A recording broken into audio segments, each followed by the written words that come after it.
السلام علیکم علاقمندان درخت پالونیا در افغانستان و مشتریان عزیز شرکت جسور پالونیا در افغانستان.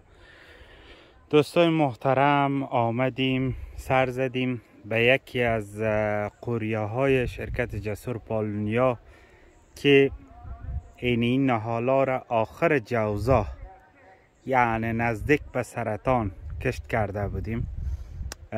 اینا را اول در اینجا گندم بود، بعد از یک گندم درو شده بود.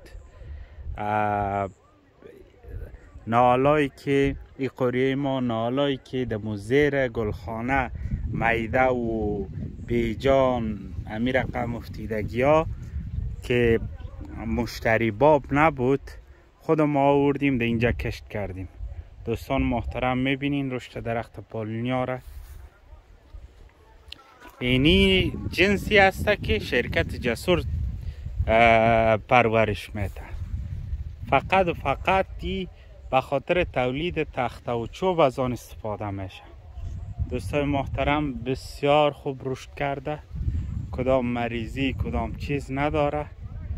این خودتان میبینین.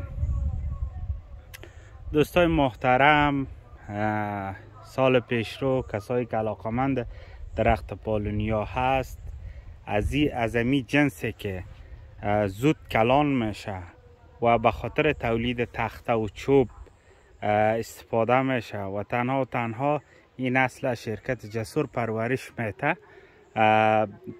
اگر علاقمند بودین نمبر تلفن هایی که در اسکرین هست تماس بگیرین. به خاطر کشت از کشت تا برداشت مشوره و نهالچه و قلمچه به دسترس شما قرار میتیم. دوستای محترم، قسمی که میبینین بسیار عالی رشد کرده.